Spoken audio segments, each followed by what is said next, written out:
Hi, Shabita. Welcome to the Joy of Being You podcast. I'm so happy to have you here. Thank you for having me. I'm excited to be here as well. Could you please introduce yourself to the audience and share a little bit about your background? What were the hardest things you had to face that made you to be the person you are today? Yeah, for sure. So I'm Shabita Teja. I'm a naturopath and pharmacist. I am a mom of two little boys, 4 and almost 2. I've been married for about 15 years and have a really supportive, loving partner. And so I'm very grateful for that.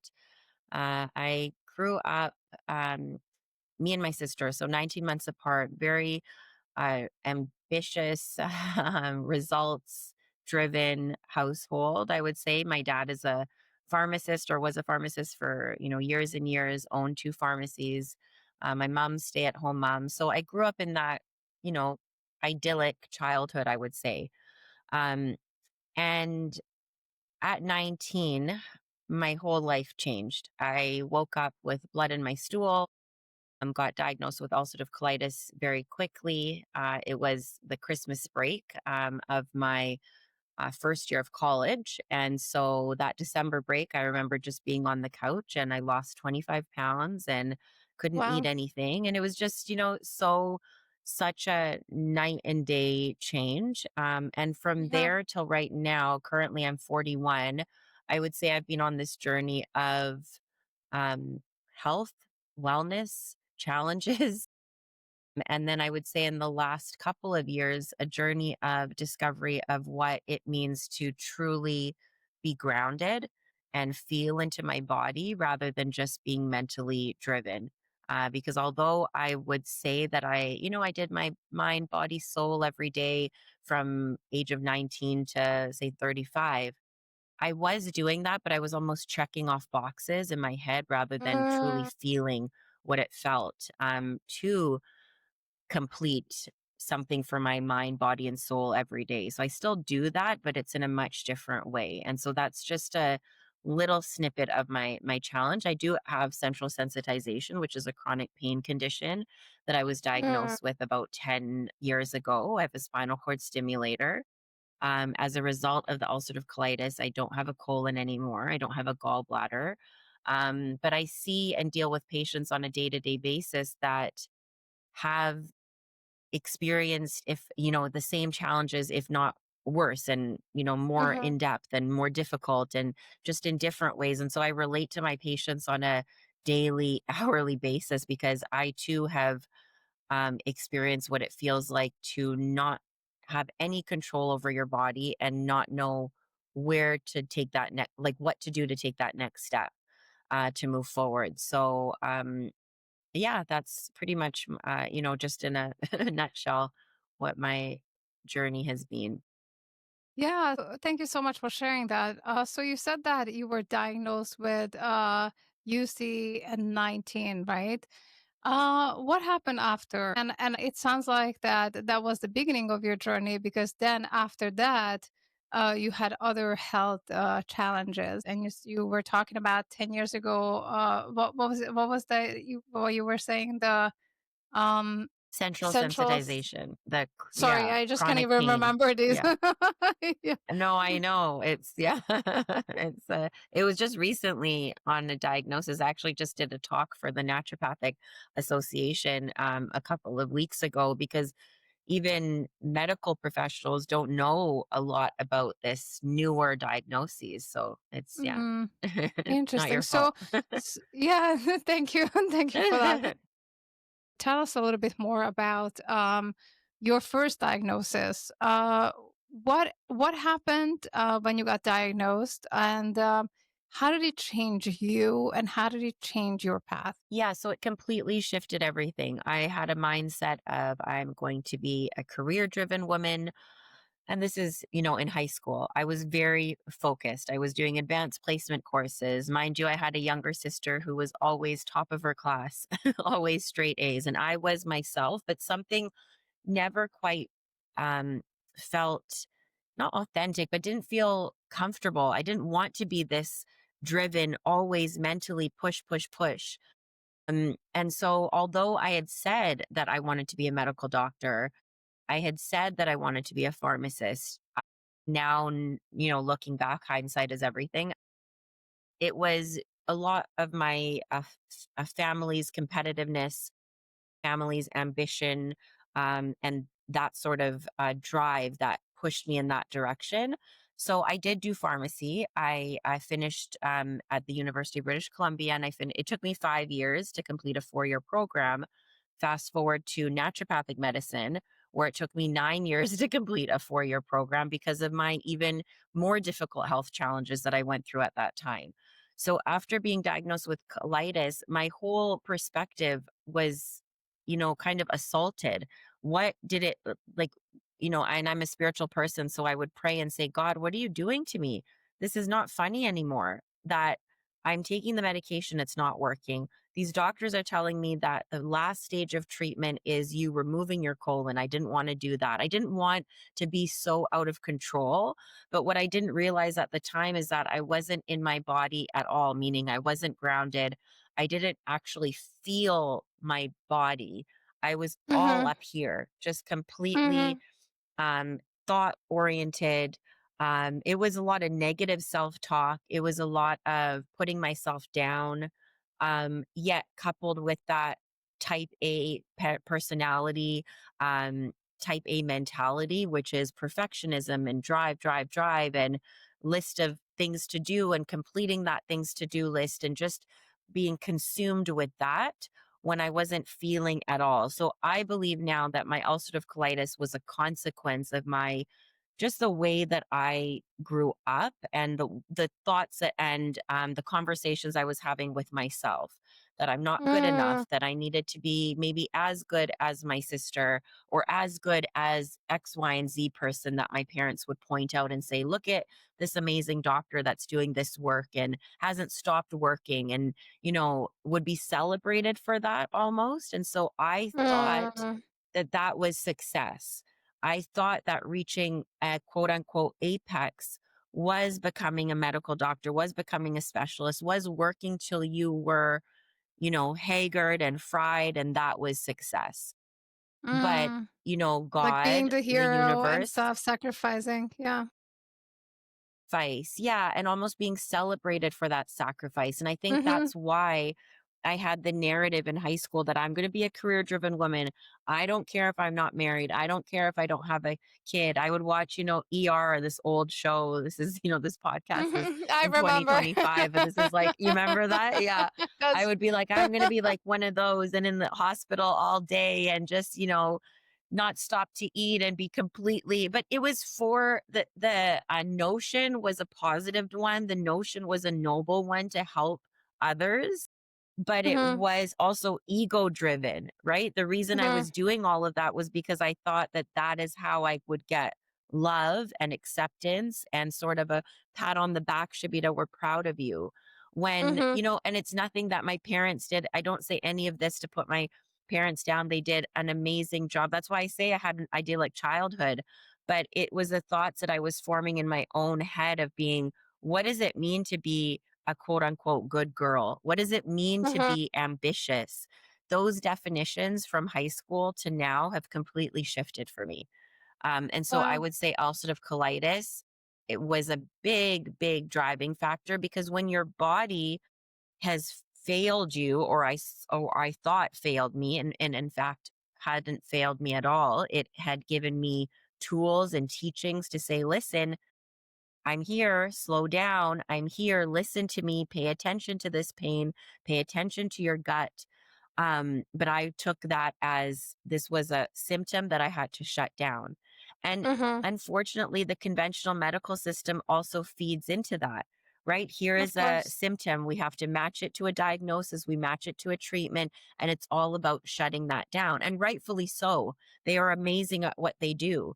But I needed to see the underside of that, the underbelly of it, which was so much about teaching and learning about my body and learning about listening to the signs and signals and emotions and um, yeah, learning about my body truly. And so that's what ulcerative colitis really did for me that I so appreciate now. Yeah, so but I assume that this didn't happen one day to another, right? So you said that it took you 9 years to finish school and you were going through all of this during that time. How did your mindset shift from going from God, what is happening to me? Why is this happening, to really embracing the experience and understanding the gifts of these challenging times? Yeah. I think, yeah, you're absolutely right. It didn't happen overnight. It wasn't a quick fix. It took years. And in fact, I think it took the chronic pain condition, which happened after the ulcerative colitis, to continue to teach me because I thought I had learned. But I mean, yes, I did learn, but there's different levels to our lessons, if that makes sense. Mhm. So I Yes. think of it as a spiral staircase, right? We might think, oh God, why am I learning the same lesson? I thought I lived it. I thought I experienced it. I thought I had grown. And what I have learned is that, yes, I have grown, but it's at a different level. It's that same spiral staircase, but we are moving up. And so the chronic pain syndrome um, took me a step further because things got bad before they got better. And I think it's Mhm. because I kept fighting and fighting and thinking that, okay, now I've taken the colon out. Now everything is fine, right? Now I can just live my life. I've learned the lesson. I went through the hardship, but I hadn't embodied that lesson of listen to your body, ground yourself. Um, Again, don't do things just for the sake of a things to do list. Don't fuel the ego. All of these lessons that I thought that, that I was dipping my toe into that with ulcerative Mhm. colitis. But I think I was also reeling from just the it was very expedited, my ulcerative colitis experience. Everything happened. I lost the colon. I reversed the ileostomy bag that I had for about 2 years. Everything happened within a 4-year span, which isn't a long time to have a really severe autoimmune condition, to try all the medications, fail all the medications, go in and out of hospital, have emergency surgery to remove the colon, live with an ileostomy bag, and then reverse that surgery. So I do right now have my small intestine functions as both a large and small intestine. And it's called a J pouch because it literally is converted into a J to mirror the effects of a large intestine. So, I mean, all of that happened in a 4-year period. And then I started getting upper GI pain. And I thought, okay, this is like I'm in naturopathic medicine. I don't have a colon, but I'm good now. I figured it out. But now looking back, I still had my schedule. I still would work out to exhaustion. I still was working as a pharmacist while going through first year naturopathic medicine. I hadn't learned those lessons of Shabita, what do you truly feel like doing in this moment? Are you tired? Do you need to take a break? Do you need to say no? Because I never ever said no, even in naturopathic medicine. And so at the end of that first year of naturopathic medicine, my world came crashing down again. I ended up in hospital. And the doctor said to remove my gallbladder because it looked like the gallbladder was inflamed, which it was, but that wasn't the root cause. Mm. And now when I look further, my root cause was never really structural, it was emotional. And I didn't Mhm. realize that until, like I say, just a few years ago, where this pain that I'm feeling is my body giving me clues, giving me lessons to say, slow down, say no, deep belly breathe, ground yourself, truly like feel 10 toes Take on the care of ground. yourself. Get Yeah. into, yeah, present, get into the present moment where you're not just in your head always every day, which so many of my patients, so many of people I interact with are.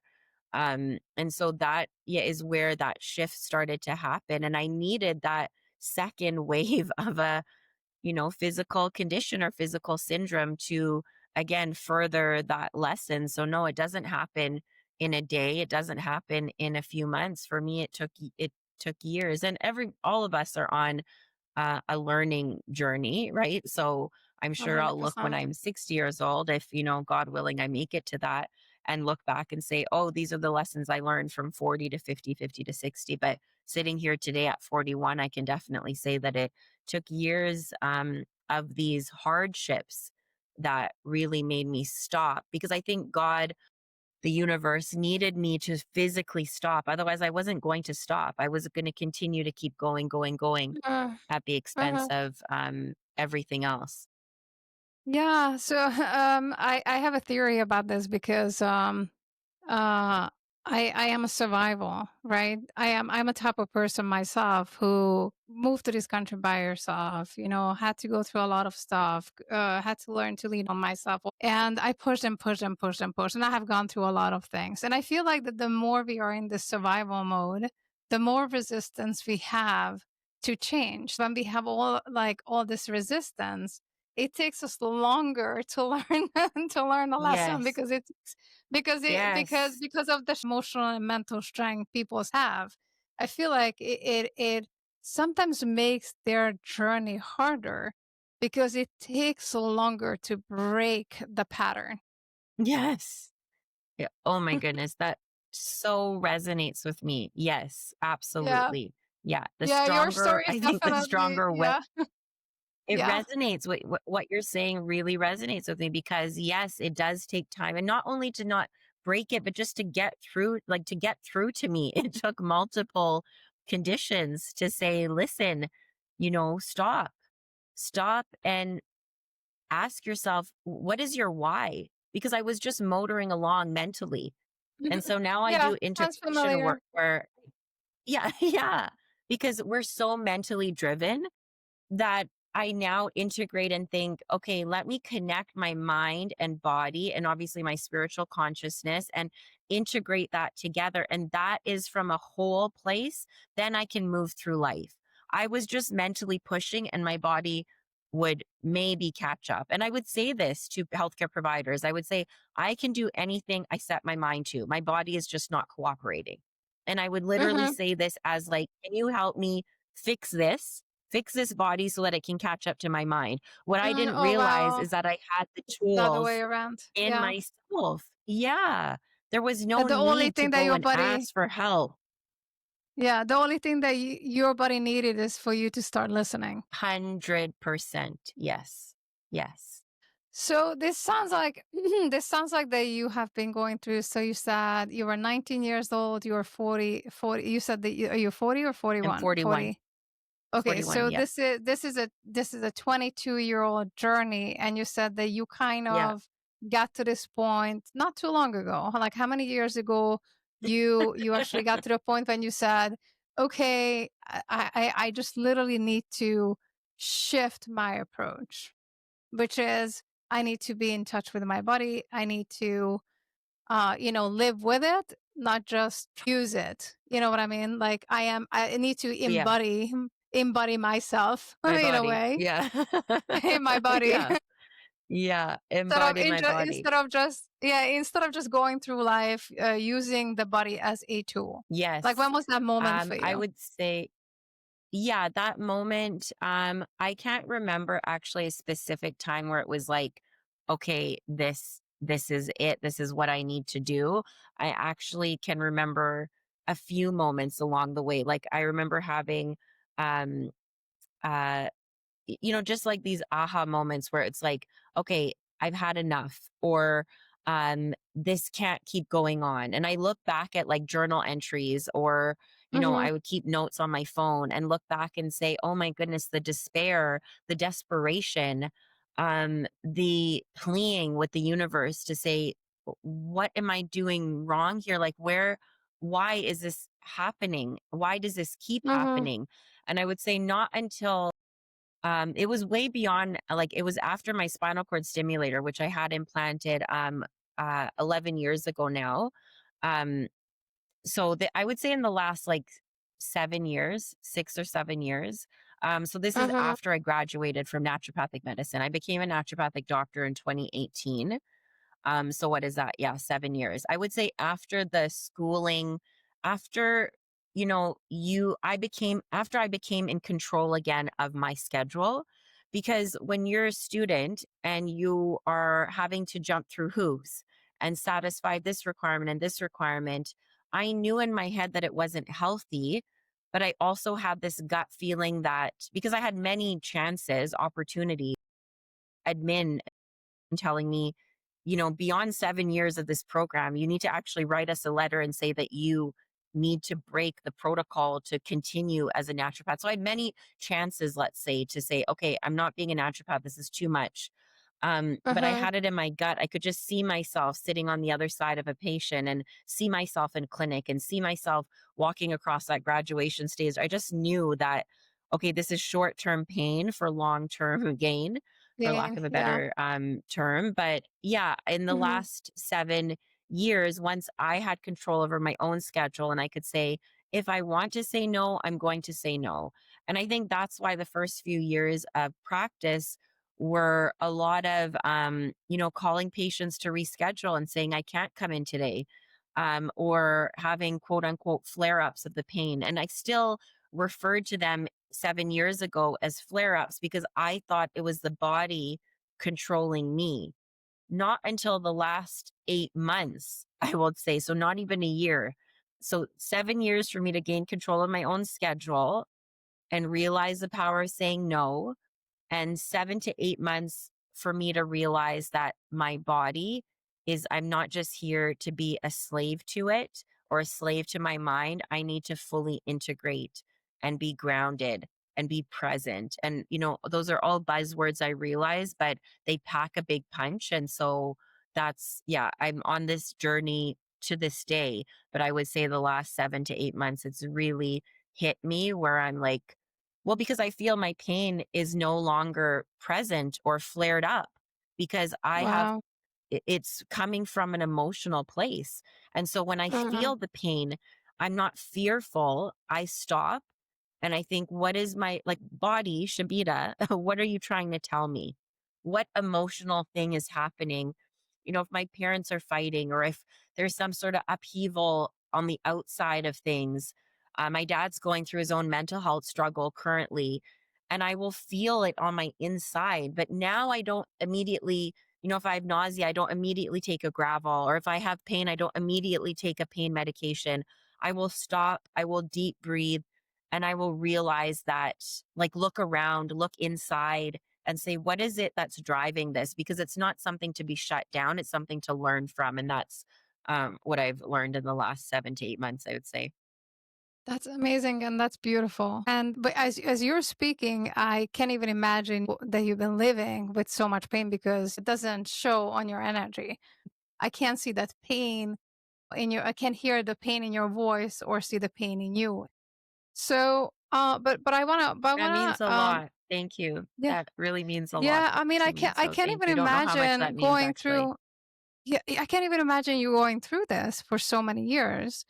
And now that you're not in the same place for about 7 to 8 months, I also can't even imagine what a relief it must be for you that you feel like you found something that works. And also, I do understand the mind body connection as well because I've done a lot of yoga and I've gone through not the same journey but my own similar journey.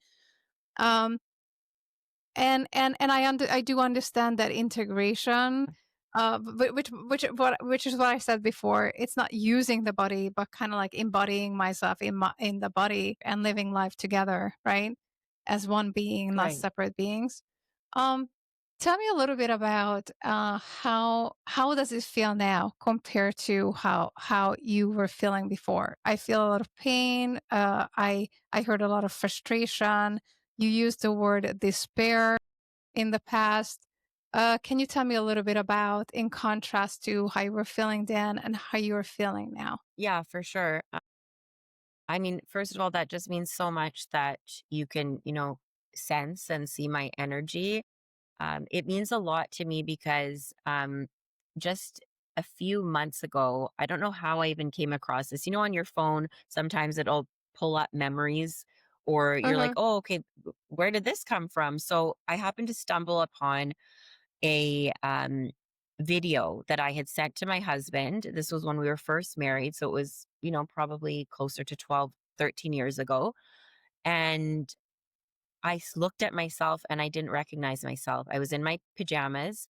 I had said, "Hey, honey, just waiting for you to come home. And I've got my medication here sitting in our apartment and blah, blah, blah, that sort of thing. But the timbre of my voice, I actually sent it to my therapist and this energy healer I work with because I was like, look, I can't recognize myself. And she was saying too that the quality of your voice is just it's a different Clear. voice Yeah. because that energy was so heavy.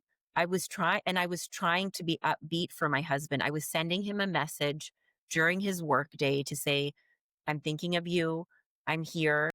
And I know what I was, and maybe not in that exact moment, but if I think back to those years, I remember desperately trying to maintain some sort of normalcy for my husband, because life changed for us. He didn't marry or he didn't date a quote unquote sick person, right? But very soon after we got married, I was bed bound, I was apartment bound, which is why we had a beautiful, we rented a waterfront facing apartment in downtown Vancouver right after getting married because it had always been my dream as growing up in the valley to move to downtown Vancouver and be in the city. But I Mm-hmm. never once, set foot outside of that apartment, unfortunately. But I mean, Wow. there's lessons to all of it, except for my paramedic rides. The emergency vehicles would come, take me to the hospital and back, and that I would be up in bed, up in the apartment. So I would see people living. I would see the ocean. I would, greet my husband when he came home from work and leave. And God bless him for even, you know, um, continuing to come home, right? Because what I didn't want was him to come home to a quote unquote hospital setting. I didn't want him to Mm-hmm. feel like he was walking into a sick zone or walking into, oh, here she is again. So this was me trying to be upbeat, but just that heaviness of the energy that I was carrying is evident in that voice Uh, recording. And so I'm sure if I go back and look in those years, I'm sure there's many recordings like that. And I can physically see the extra weight I was carrying. Yes, it was from the pain medication, but it was also from the heaviness of the energy that I was mm-hmm. carrying. We Mm-hmm. attract what we put out there. Right. And Yeah, so, although 100%. 100%. Yeah. Yeah. And I had fog upon fog of pain medication that I was on that I thought was helping and that I was getting reinforced with my medical doctors and my pain specialists to say, this is what you need. You needed actually more, and you need to come to the hospital for more medication. So it was like layer upon layer of getting me away from my body, essentially, because it's Oh, like wow. masking upon masking. So it took years to remove that and to get into a mindset where it was like I was fearful of removing those Of medications as well course. because in a certain point they kept me upright. Yes, I wasn't out of the apartment, but I at least wasn't bedbound. I could move around in the apartment, but my whole day would be consumed with, okay, if I take 2 Percocet now and I take 2 Percocet in an hour, then I repeat another 2, maybe by within the 4-hour period rather, maybe by 3 o'clock, by 4 p.m. This is after I've been awake since, 8 or 9 a.m. I would just be existing to pain medication dosing. And I would be so strict with myself to say, don't exceed 12 tablets in an hour. My mom knows this, is that I would, and my husband, but I would wait till 12 o'clock midnight and say, okay, I can't take any more until 12 o'clock midnight hits. And then I start the counter again. Like it was that level of control and imagine. And I now see the shame, the fear, the self sabotage, that Uh, hatred that I had in myself for even consuming those pain medications, but not knowing. I felt like I was in a vice. I couldn't move forward without feeling pain. And yet I couldn't get out of the pain medication cycle. I was trapped. And so that is the despair, when I talk about despair and desperation and not like, God, universe, how do I get out of this? I would pray moment to moment, second to second, just to get out of, to feel like I could get out of it. But yeah, I mean, it was a difficult time. that sounds really, really tough and really challenging. And so tell me a little bit about how you feel, and then I would like to talk about what helped you to get here. Yeah. So where I'm right now is where I'm able to integrate my mind and body and spirit, my soul, on a hourly, minute to minute basis. So I will constantly be checking in with myself Mhm. to I be was gonna ask, like, present. what And I does that do, mean? Yeah, yeah. Yeah. yeah, yeah. So what that means is I use the senses, right? So I'll do sound layering for one, for hearing, the sense of hearing. I will close my eyes and listen to the sounds. Like right now, I can listen to the sound of my voice, but I can also hear the hum of the computer. And right away, it brings me into present. It's a tool, right? Just like when Mhm. someone has anxiety and they look at colors around them, they're just using a different sense. When we use our senses, we are able to get out of our mind. And what I've learned, especially over the last 8 months, is that our mind is so powerful that it can push us towards fear and shame, or it can like allow us to blossom and truly feel in our body. So I will also do something called havening, which is touch, physical touch myself. So give, I mean, it's stroking the arms, but that is Mhm. just another sense. I will feel my feet on the ground and feel my 10 toes on the ground, whether it's walking in the grass in the morning for the negative ion charge or just, on the ground right now. I'm barefoot and I can feel my feet on the ground. And that's another sense to feel Mhm. grounded. I teach at the Naturopathic College at the Boucher Institute of Naturopathic Medicine, and I'm a clinical supervisor there. So the fourth years have an affectionate term for me. I just started in March. So it's a new position. But they called me Dr. Teja DBB. And DBB stands for deep belly breathing because I recommend it to 100% of my patients. Um, the deep belly breathing is such a big tool for me and Mhm. something that I pass on and recommend to patients because our parasympathetic nerve, the major nerve, the vagus nerve that gets us into rest and digest instead of fight or flight is running down midline of our body. And when we take a deep belly breath where we're not just shallow breathing from our chest, many of us are, when we actually expand our belly button and expand our belly, we are triggering physically the vagus nerve.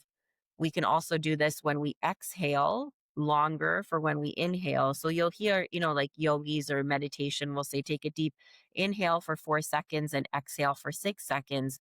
That discrepancy triggers receptors in our heart and our brain, to that chemical imbalance of oxygen to carbon dioxide is another way, through multiple steps, but another way that triggers the vagus nerve. And so I do both of those tools.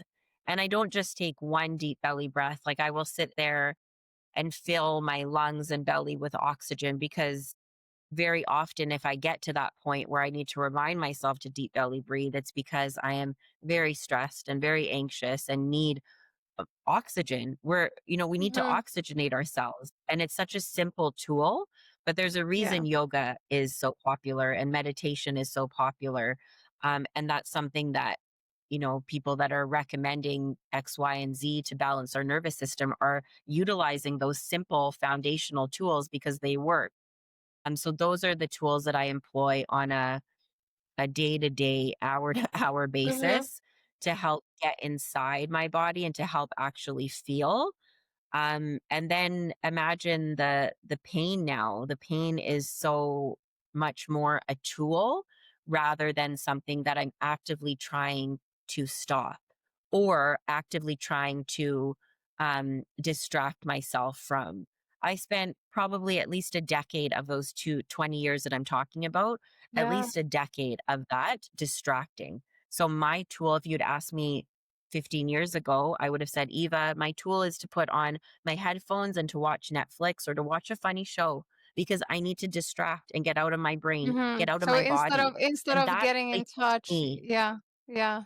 Yeah. Wow. But I Wow. thought that that was a tool that was Yeah. positive. So if you had asked me 15 years ago, I would have really wholeheartedly said that that is something that I use to go to sleep. That is something that I use when the pain comes. And it's really important for me to distract and to pretend that I'm living in that sitcom or pretend like it was that serious for me or that I Yeah. use that quite often. because Yeah, but I think that now, so it's an odd place for me to be over the last couple of years to fully integrate, but over the last 7 to 8 months, it's gotten more and more and more comfortable, and in fact, I love being in my body now, which is something I never thought I would say oh my 15 gosh, years it's ago. so good. Wow, this is amazing because you wanted to disconnect, purposefully disconnect from your body, and Yeah. now you have all of these tools that you actually just shared to reconnect. Tell us a little bit about how reconnecting feels. You said that you love connecting to your body and you never thought that you would ever feel this way. Tell us a little bit more about that. And also tell us how has changed your past 7 to 8 months. Yeah, for sure. I'm much more connected and integrated, and I will say, over the last 7 to 8 months in particular, but, my journey over the last, like, 10 years, let's say, since the spinal cord stimulator, it's almost like I don't use a stimulator anymore. I don't need those tools. Yes, it's still implanted. And in all honesty, I am still tapering off my last opioid medication. So Mhm. this is a journey that today, September 17th, 2025, I am still on. But I have a lot less fear associated with Mm, um, that reliance on the medication, because it isn't reliance. It is learning about what I'm telling myself.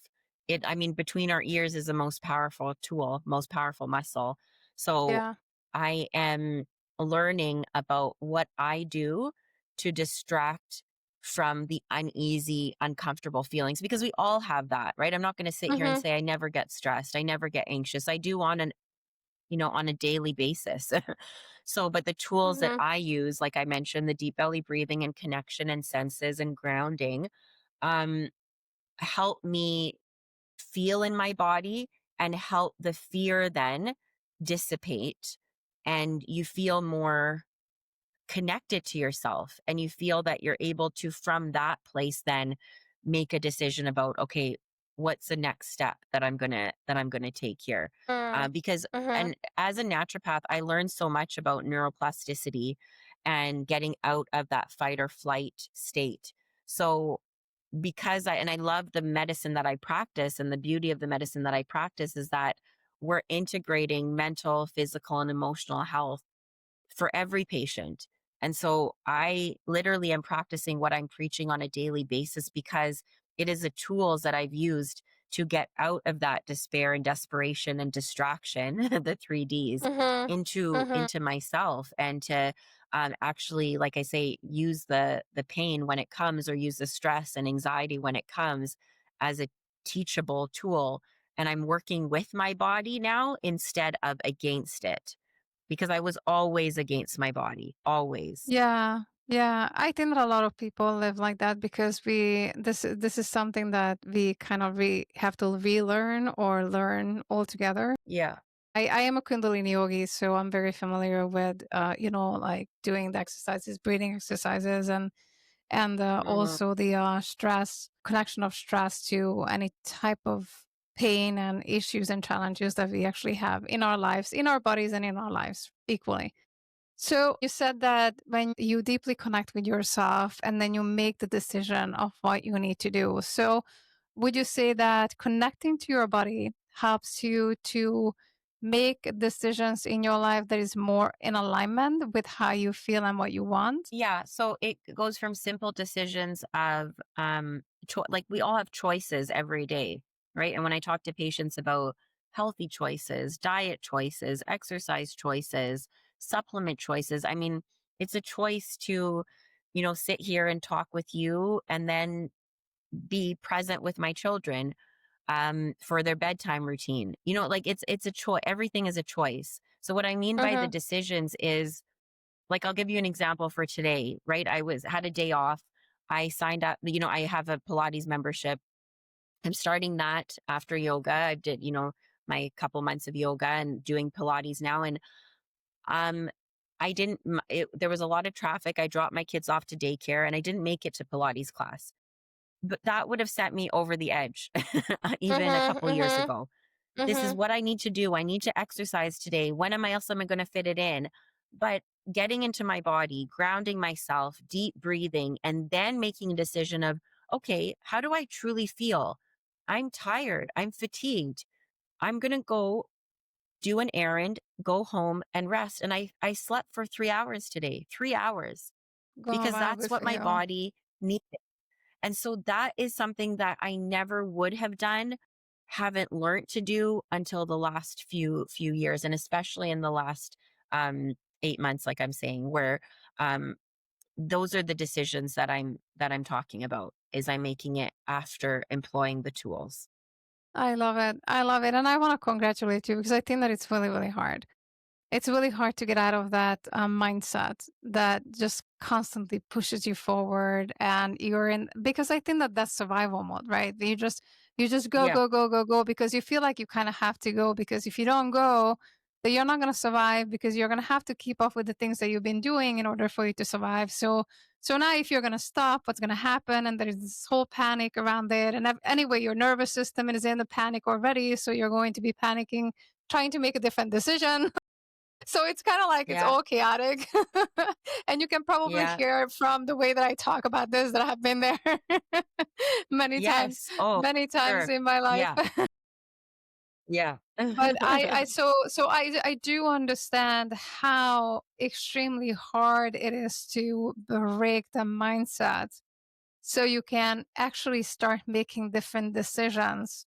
So you are going to start having different results in your life, which is what you're having right now. You're more in tuned, you're feeling better, you feel your voice is clean, you feel light. As I said, I can't even imagine seeing you going through that now, looking at you right now, right? Yeah. So that's just, Yeah. I just want to congratulate you. I think that it's an amazing, amazing, amazing accomplishment. Um, what do you celebrate the most about where you are today? I love that question. What I celebrate the most is the fact that I can pass these tools, this way of existing, to my kids. Now it just means so much more. And I didn't mention off the top that a third challenge of mine, in terms of physical health, was infertility. When I got my colon removed, and I had it, reversed as a J pouch, the doctors at the time, I was 24, and they said, you have an 80% chance of being infertile. So 20% chance of having kids. Oh, wow. So one of my babies, Caleb is the youngest one. He is actually from a frozen embryo. Elijah was conceived naturally, but we had frozen embryos when I was 32. And I had both, after 35. But yeah, it means so much more from that perspective. So that, I mean, even if I try my absolute best, they are both going to I want them to be in a therapist's office. I want them to get counseling. I want them to. So, hopefully I'm doing right by them. But the best thing I can do for them as their mom is take care of myself so that I'm able to truly be present for them. And when I'm talking about present, we talked about the senses and all of that. So, big word, right? Or like the buzzword, but I truly mean being present and grounded when I'm Yeah. interacting with them. Because when they're doing something or having a tantrum or getting upset, they're being kids. If it's triggering something in me, it's because it's me that I have to look Mhm. inward. And so that is Yeah. the biggest, celebration that I take away from all of this, is that had I had kids, say after colitis, I would be a completely different mom than I am right now. And you were talking about, Mm. sort of like not wanting to slow down and being in this nervous system, and like you you either slow down, or the universe, in my opinion, slows you down by force. And that's what Oh, I'll tell yeah. patients, is that you can either do that challenging thing of saying, okay, I need to stop and I need to gather myself and figure out why I am existing rather than thriving, rather than, living instead of living a vital life. I always use the word vitality with my patients, saying, are you living a life of vitality? Truly enjoying and thriving rather than just, existing in stress and like, let's slow it down, because otherwise what in my experience, the universe slows you down. And I'm so Mhm. grateful for that slowdown now before kids, because that is the greatest celebration, is that I can truly be present with them. Yes, I get upset and yes, I get irritated, but those are, again, teachings for me, instead of like, oh my goodness, this is irritation. When are they off to college? Mhm. If I Yeah, was yeah, living yeah, like yeah, that, yeah. that would be so sad. But I see that in my office on a day to day basis with parents of young and old kids, is like, when are these guys leaving the house? And they had so desperately, for an example, a patient, same with me, infertile, wanted these kids. Now they're here. If you're still frustrated, it's not the child, it's you, right? So Mhm. you are having to look inside, and whether you do it now or you do it, in a more extreme circumstance, that is your choice. We all have choices. And so, um, yeah, I would say that that's what I celebrate the most right now, because I can Mhm. see and feel the difference. Yeah. That's amazing. That's beautiful. How have the lessons you learned influenced the way you approach your life right now? Um, I the lessons I've learned is to not just be mentally driven. And so when I'm looking at, like, I don't really do a things to do list anymore. Yes, I have reminders and stuff that I need to get done, but I'm not bound by it. I'm not a prisoner to it. Yeah. And like I said, with the Pilates example, I am living moment to moment instead of Mhm. living my schedule, right? And doing it for checking off things to do at the end of the day. So that's really how, what I'm doing on a day to day basis influences what my day to day life looks like. And those are the lessons that I pass on to my kids and my patients Yeah. on a day to day basis. Yeah.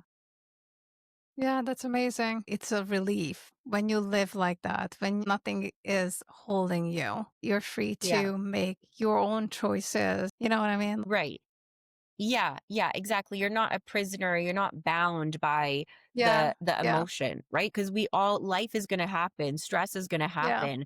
I'm not sitting here saying that this is, I'm existing in a stress-free, anxiety-free, pain-free life. No, there's a lot of stress, anxiety, and pain, but I'm not a prisoner to it Mhm. anymore, because I have released those attachments. And it comes from retraining as well what that pain and what that stress and anxiety means. Even grief, right? We can feel sad, but we don't have to be a prisoner to that sadness. We don't have to be Mhm. swallowed by that sadness. We don't have to be swallowed by the stress, because so many of my patients I see fully swallowed by their physical emotions and Yeah. physical symptoms and emotions. And so, yeah, it's a freeing place, because it's also like, it's not that serious, right? At the end of the day, Mhm. yes, things are serious, but we also, like, the way that I view life is that this is all, temporary. We're mortals, we're mere mortals. And so you kind of look at it from that angle as well, that my soul, in my belief, is the Mhm. eternal part of me. And so that is what I feed. And my body is something that is a lesson in this earth to teach me. And Yeah. I'm going through it with that mindset change, which I'd never had before. I was always about shutting down symptoms. If I felt nausea, shut it down. If I felt anxiety, how do I shut it down? And I'm not Wow. in that mindset anymore. And it is a freeing place to be. Yeah, Yeah, what a for sure. relief and free. Yeah, that's why I feel like there are not you don't have this holds. Nothing is kind of like you're not attached to these feelings and nothing is holding you. That's what I meant. Exactly what you just said. Yeah. That's how I Yeah. felt. So what do you feel Yeah, the most proud for of sure. about your journey? I feel like I'm still on a journey. We're all on a journey. So it's like I'm learning, like I said, I'm still tapering off the last medication. I'm learning on a day-to-day basis. I recently gave up my practice, and so I'm no longer a clinic owner, but I work in private practice as an associate. I am redefining what it means to be successful to me. So Mhm. what I'm most proud of, I would say, is my adaptability and my ability to adapt to life adapt to the various stimuli that will keep coming at me, but to be grounded while I'm adapting. And so I think that's what I'm most proud of is that lesson. And because it's an embodiment of that lesson on a minute to minute basis. And I think that's what I'm most proud of. Yeah, That's to very say that. powerful. It's Hmm. very powerful.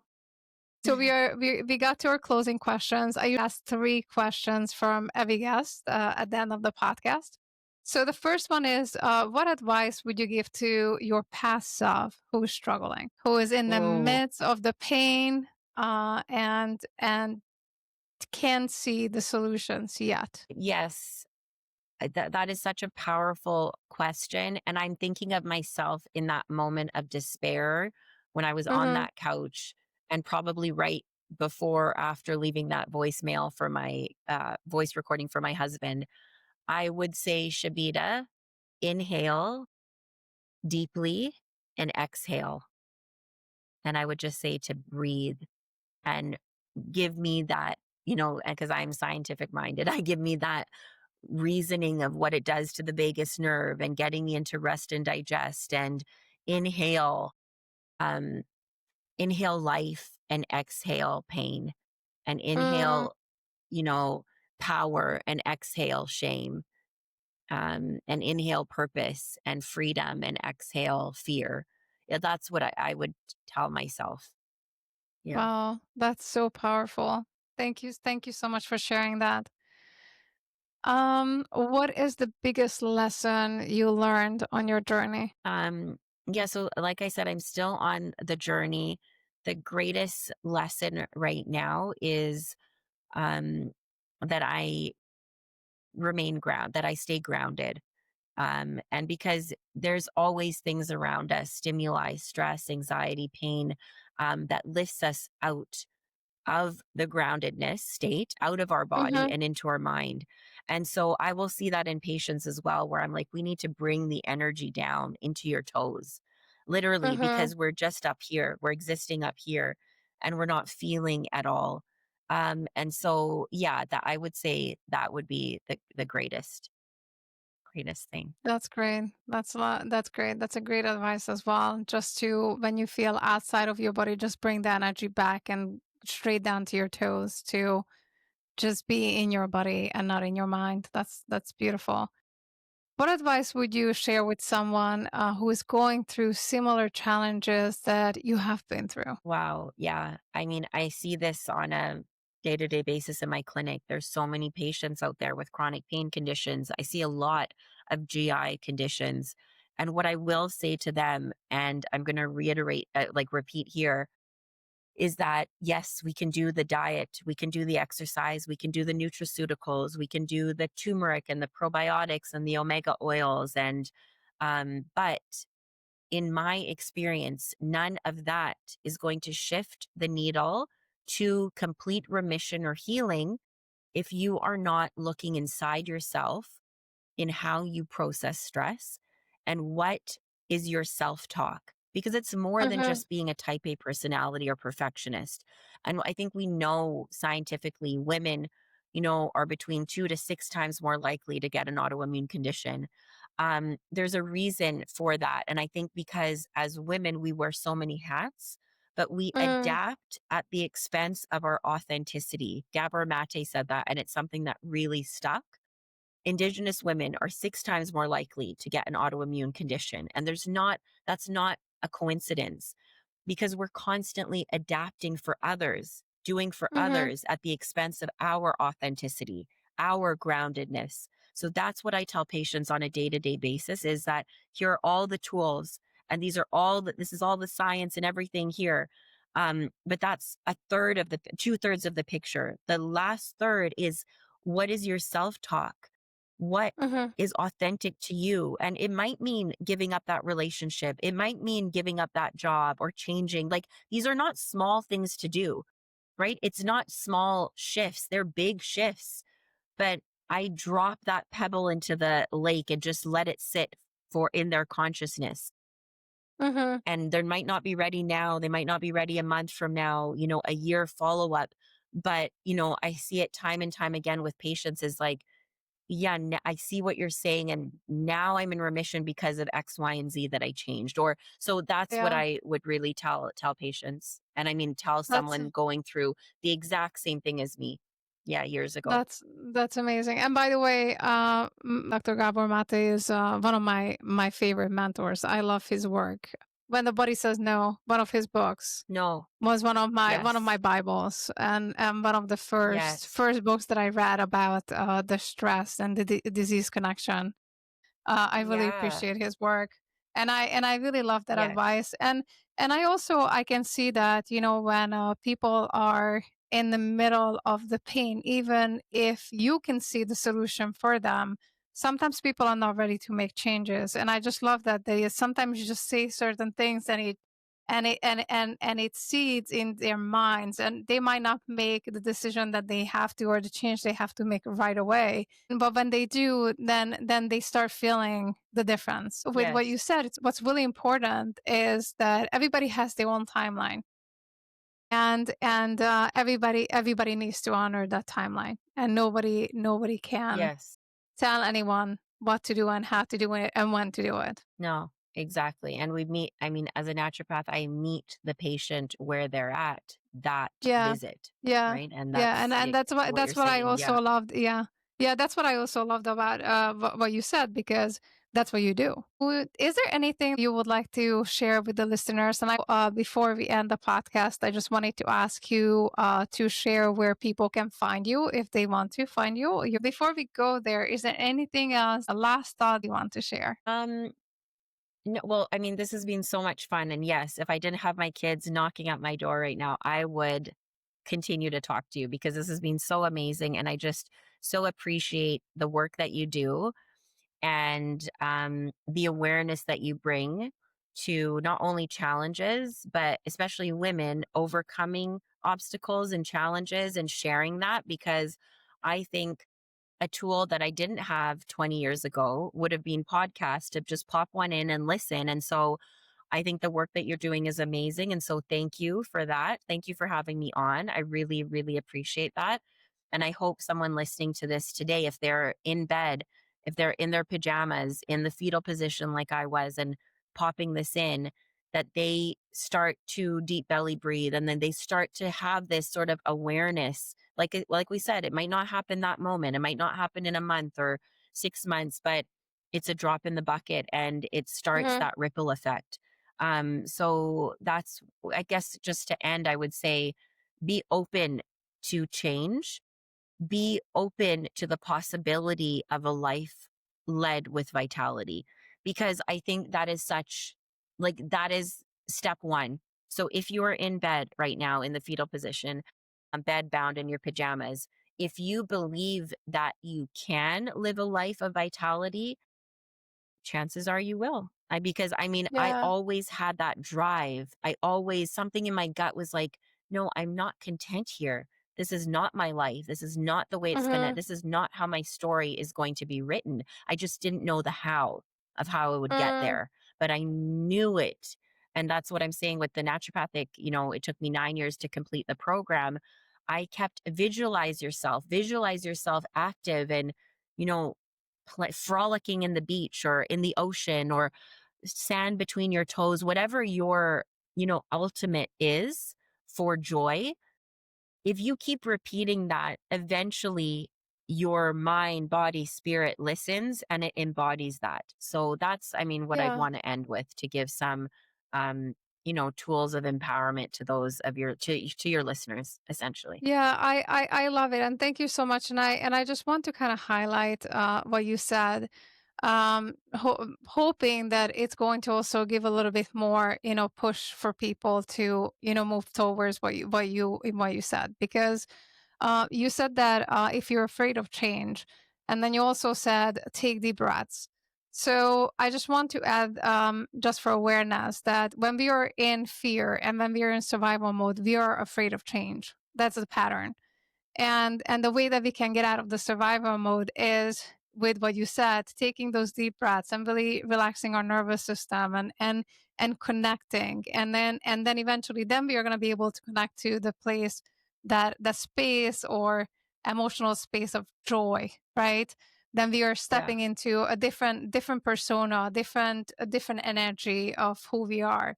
And I think that these steps are extremely important, but also important to understand why we are afraid of change, and how can we open up more and have the best future we can envision for ourselves. So I really appreciate those tips.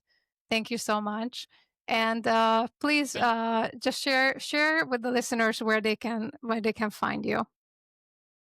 Yeah, so my website is Teja Wellness dot ca. So TEJA wellness.ca. You can book online. I am based in Vancouver, New Westminster. So I'm in British Columbia. If you happen to be in the area, you're looking for a naturopath, I am still taking new patients. I work at Polo Health and Longevity Center in New Westminster. And like I mentioned, I'm at the Boucher Naturopathic College as a clinic supervisor. So I'm really enjoying those two positions and love not being a clinic owner and love just connecting with patients. You can also find me on social media. So I'm on Facebook, Dr. Shabita Teja Naturopath.